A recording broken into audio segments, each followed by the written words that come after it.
Chapter 16 Self-Evaluation Before Enforcement.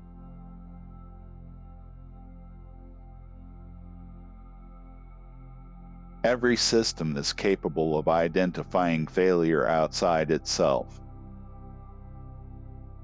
Very few are capable of identifying the distortion they introduce.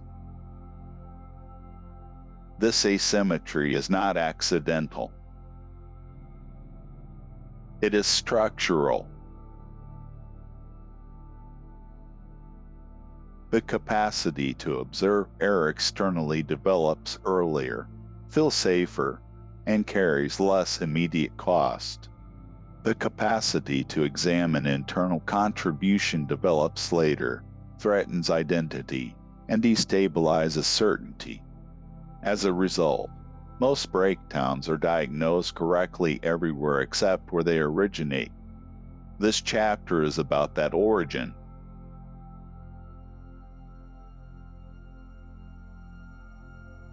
The universal search for external fault.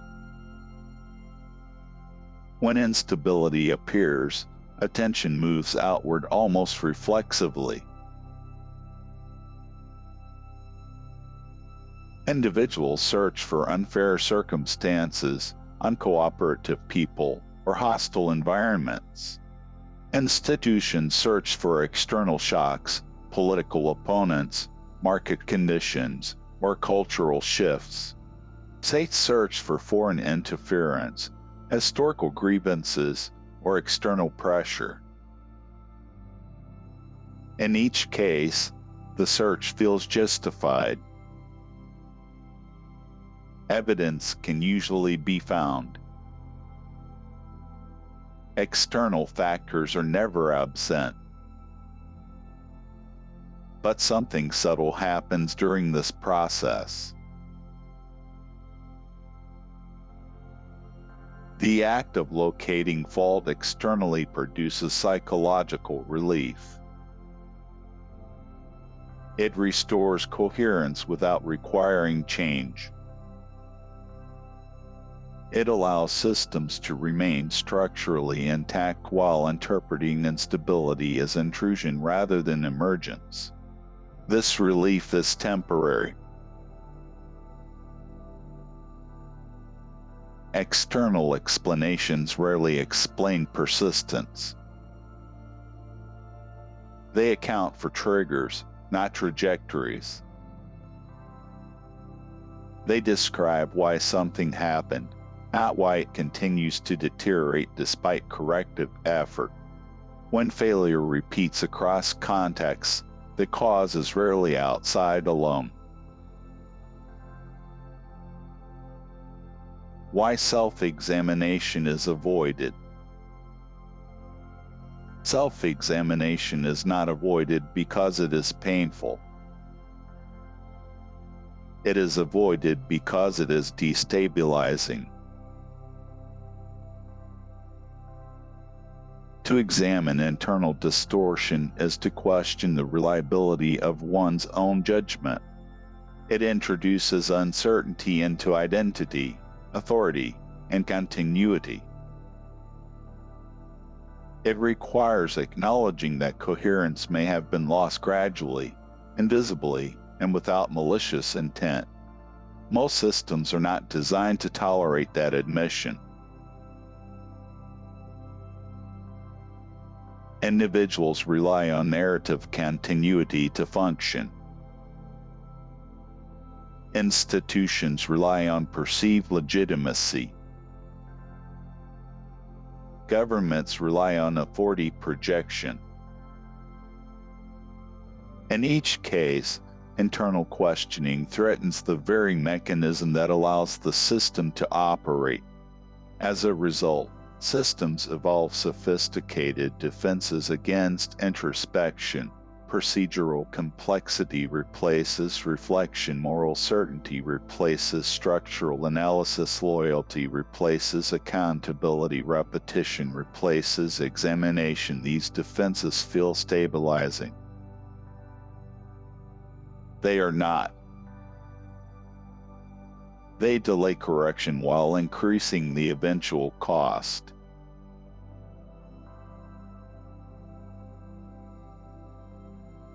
Distortion without malice. One of the most persistent misunderstandings about collapse is the assumption that it requires harmful intent. It does not. Most structural damage is caused by unexamined certainty, not malice. By decisions made in good faith, repeated without recalibration. By commitments that outlast their relevance.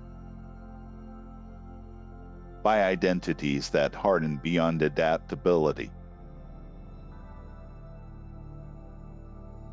Distortion often enters systems quietly, through small misalignments tolerated for the sake of continuity.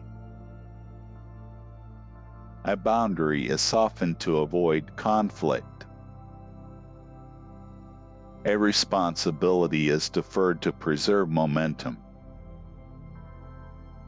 A signal is ignored to protect confidence. Each choice appears reasonable in isolation. Collectively, they alter the internal geometry of the system. The system still functions, but it no longer functions coherently.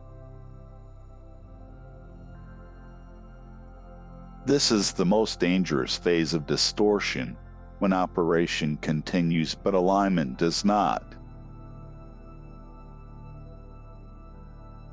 Certainty as the deepest distortion. Certainty feels like strength. It is often weakness. When certainty becomes identity, correction is experienced as threat. Signals that contradict the dominant narrative are filtered, minimized, or reinterpreted. Internal dissent is treated as disruption rather than information. This dynamic appears at every scale. Individuals dismiss discomfort as personal weakness. Organizations dismiss warnings as resistance. Institutions dismiss critique as opposition. In each case, certainty reduces adaptive capacity.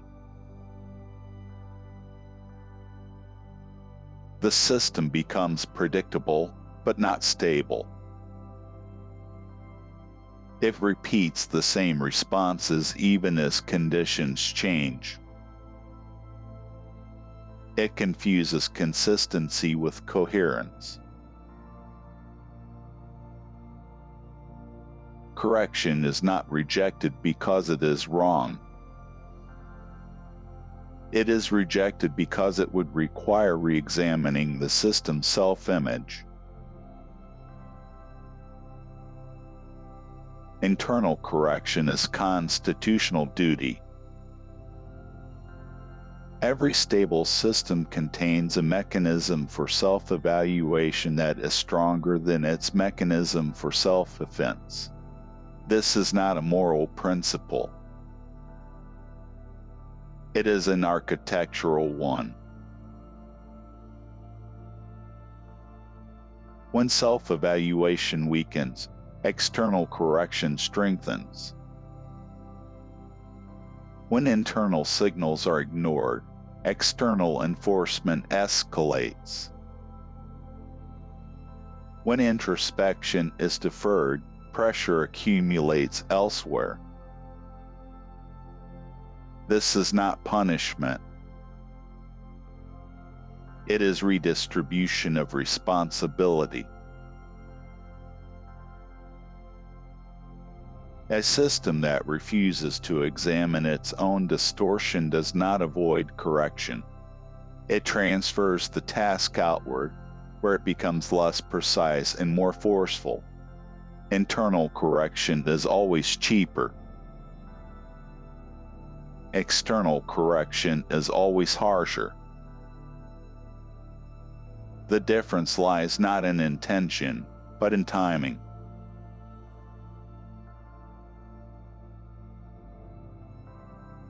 When this is ignored, when internal distortion is denied, systems begin to experience correction as hostility rather than feedback. Signals feel aggressive. Constraints feel unfair. Consequences feel disproportionate. At this stage, collapse is often described as sudden. It is not.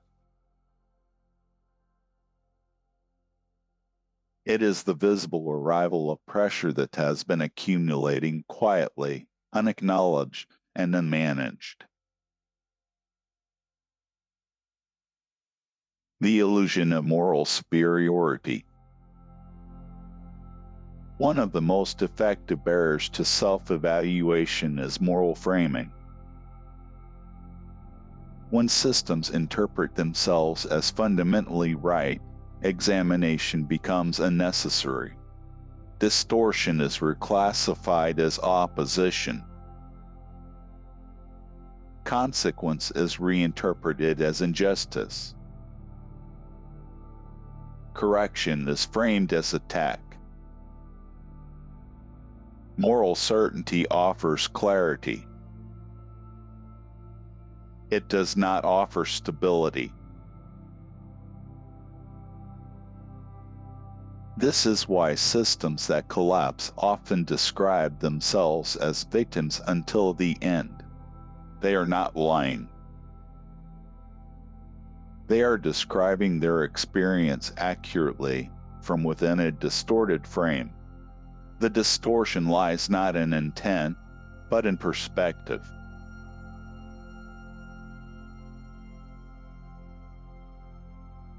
Responsibility without blame.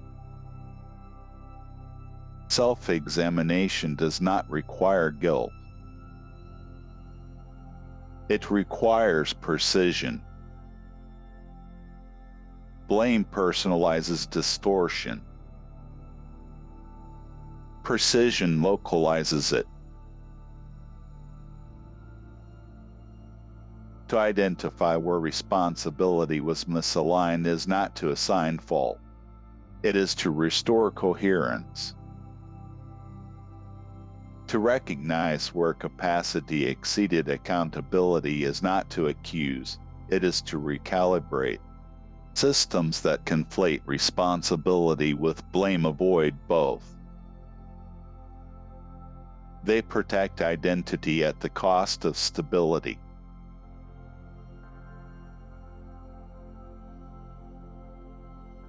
The point of no return. There is a threshold beyond which internal correction is no longer possible. This threshold is not defined by scale or severity. It is defined by refusal.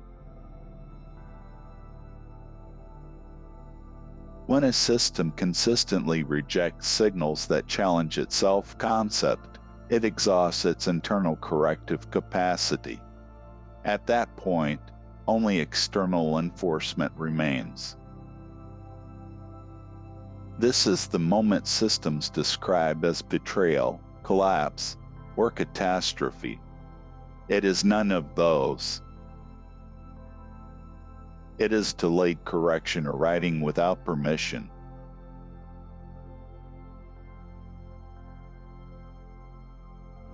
The quiet alternative. There is another path. It is rarely visible. Systems that remain stable over long periods share one trait. They examine themselves before they are forced to. They tolerate internal discomfort. They allow uncertainty without collapse.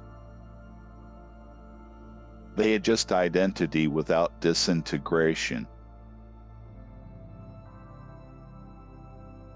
This capacity does not emerge from belief or virtue. It emerges from structural humility, the recognition that coherence is provisional and must be maintained continuously. Such systems do not avoid pressure. They distribute it internally where it can be managed.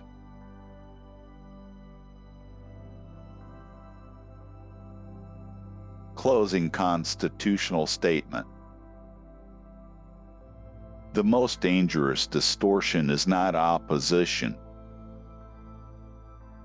It is the belief that distortion exists only elsewhere.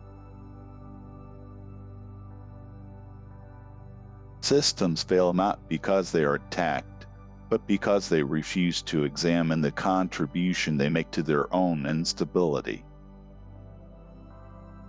Internal correction is not weakness. It is the last expression of sovereignty before external enforcement begins. End of chapter 16.